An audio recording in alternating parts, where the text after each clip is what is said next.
pas de gourou, ça part ta coque du péro.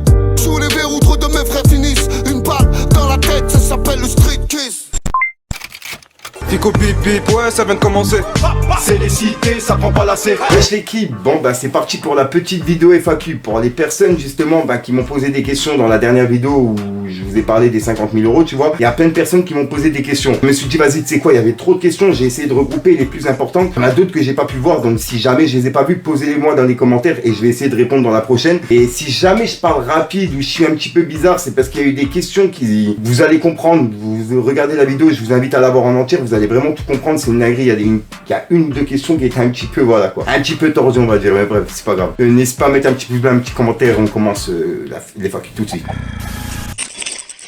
Bah l'équipe, pour la première question, on a Haute Cirque officiel qui m'a dit: pourquoi tu ne mets pas ou très peu de rappeuses? Point d'interrogation. Ah ouais, ça c'est vraiment une bonne question et je vais répondre vraiment sincèrement. Alors les rappeuses comme Doria, Jams, etc., il n'y a aucun problème. J'ai déjà partagé plusieurs fois, j'ai déjà parlé de Jams et j'ai déjà parlé de Doria en vidéo. Et tu sais, il y a des rappeuses où c'est juste le physique et il n'y a pas de texte qui rentre en compte. J'ai un petit peu de mal à partager. Et c'est un petit peu ce que les rappeuses françaises représentent en France. Ils veulent vraiment représenter comme le rap américain où on met pas vraiment de texte en avant et c'est plus le corps, le physique et tout. Et moi je suis pas du tout comme ça. Moi je préfère justement miser sur le texte, comme une rappeuse comme Doria, comme Jams, des rappeuses où c'est juste sur le corps. Je vais pas citer de nom pour pas mettre quelqu'un dans la sauce. Je pense que vous avez vous-même vos images dans la tête. Donc c'est Ruby Litaras, on va la citer, on va dire c'est une rappeuse entre guillemets puisqu'elle était dans le délire. Toi les meufs comme ça, j'ai un petit peu de mal à les partager. Du fait que c'est que physique et il n'y a pas de texte qui rentre en compte quoi, tu vois, c'est vraiment, on va dire limite que pour le buzz quoi. Ensuite, pour la deuxième question, on a HakimK07 qui m'a dit: ah là là mon gang gang, tu me fais plaisir, voilà, respect à toi frérot. J'ai perdu mes 2 parents, donc je compatis le sang. Grosse force à toi et à toute ta famille. Sinon, petite question pour la FAQ. Est-ce que tu vas faire un son toi solo? Voilà, peace mon gang gang. Donc vraiment merci frérot.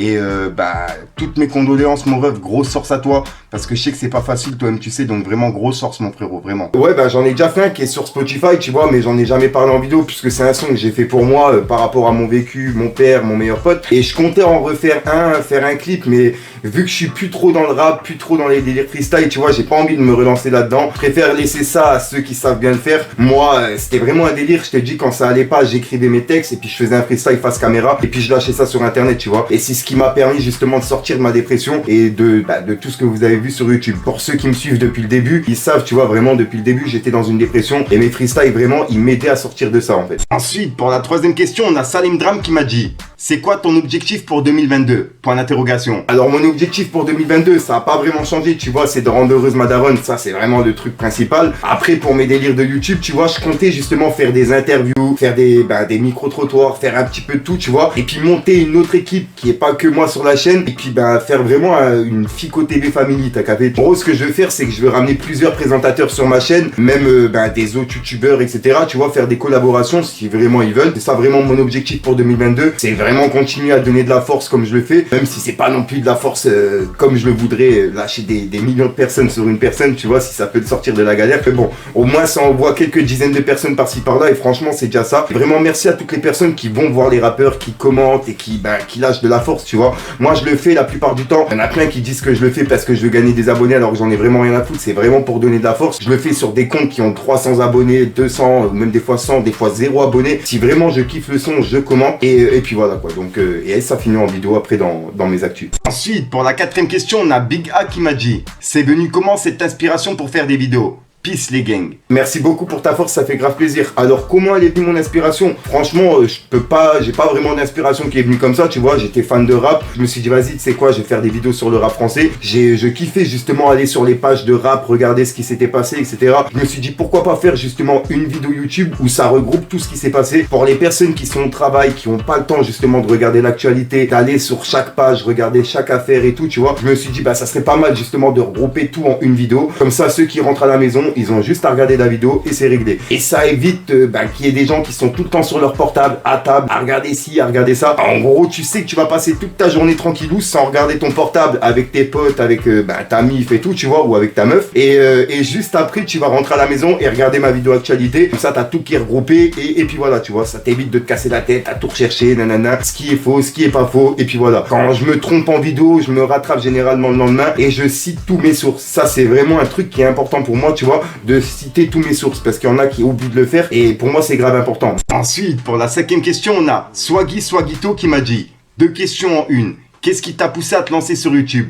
Aujourd'hui, vis-tu de tes vidéos? Ou as-tu autre chose à côté? Alors ce qui m'a poussé à me lancer sur YouTube, je pense c'est comme tout le monde, hein, je regardais les youtubeurs, tu vois, et je kiffais un petit peu le délire de faire des vidéos, l'indépendance en fait, tu vois. Moi avant, comme je t'ai dit, je faisais du rap et je me suis dit, il y a vraiment pas ma place pour le rap, il y a trop de rappeurs et il n'y a pas assez de personnes justement qui donnent de la force à ces rappeurs pour qu'ils puissent grimper. Donc je me suis dit, pourquoi pas, justement faire une vidéo où dedans, dans chaque vidéo, je partage un rappeur, ça peut aider le rappeur, même si c'est pas beaucoup, tu vois, ça peut aider un petit peu. C'est pour ça que j'ai fait ça en fait, c'est vraiment ça qui est venu et ensuite, j'ai commencé à kiffer vraiment de faire des vidéos actualité vraiment sur le rap, à m'informer et tout. Comme là, le délire sur la taxe du rap, tu vois, c'est un truc, je me suis vraiment informé. Ça m'a vraiment intrigué et je vous en ai parlé hier en vidéo actu. Pour les personnes qui l'ont pas vu, je vous invite à aller la voir. Ensuite, il y a The Capitaine qui m'a dit t'as une meuf? Point d'interrogation. Alors non, du tout, j'ai pas du tout de meuf. Comme je l'ai dit, depuis que je me suis fait tromper il y a 2-3 ans, je l'ai raconté en story time, j'en ai fait une vidéo puisque comme je vous ai dit, j'étais vraiment en dépression. Donc je vous racontais tout, j'ai raconté justement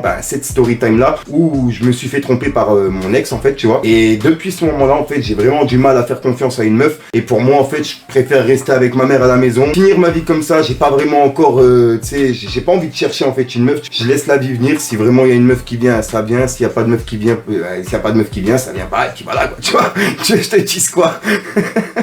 Ensuite, il y a Stéphie Mochiko qui m'a dit si tu sors le FAQ le 5, ça sera mon anniv. Lâche rien et reste comme tu es. Tu pourras faire une petite dédicace pour mon birthday le 5 à Tupac 27.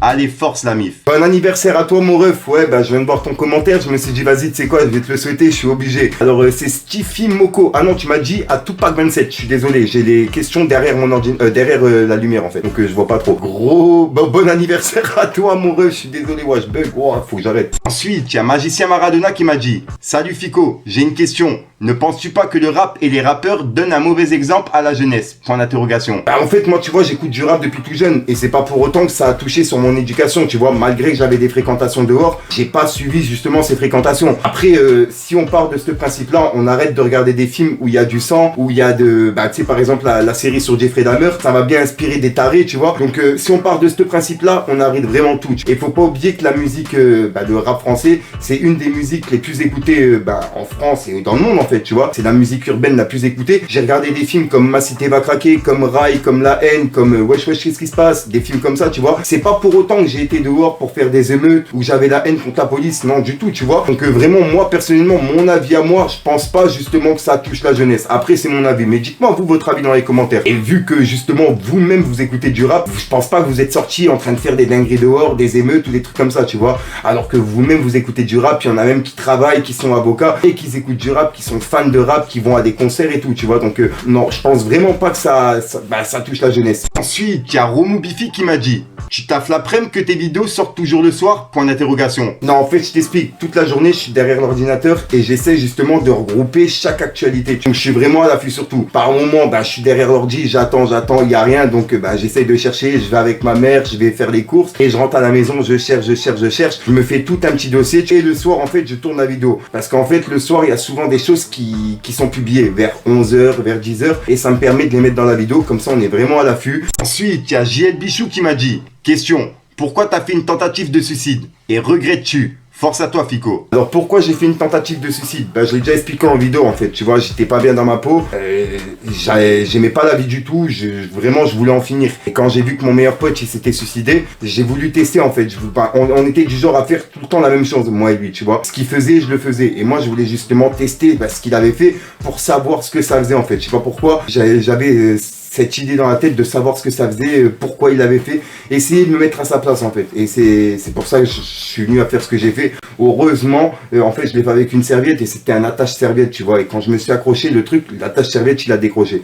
Et je tirais vraiment toutes mes forces et c'est ça qui a fait que ça a décroché. Je touche du bois, heureusement, et c'est ma mère justement qui était arrivée à la maison, qui est arrivée dans la salle de bain, excuse-moi, et qui a pété les plombs en me voyant justement par terre avec la serviette et qui a entendu le boom en fait. Tu vois, c'est pour ça qu'elle est venue quoi. Donc voilà, ouais, j'ai encore du mal à le raconter parce que c'est une histoire que ça vraiment, ça me met vraiment de sang-froid quand je le raconte. J'ai du mal.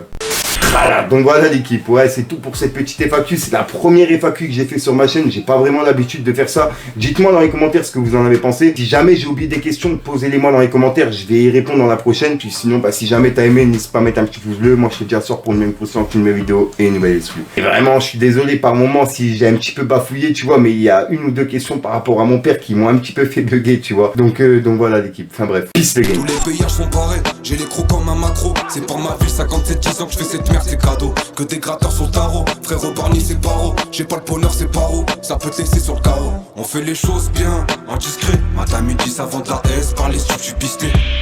J'ai pas les poches pleines, je suis vidé. J'ai fumé le jock en détente parce que je manquais d'idées.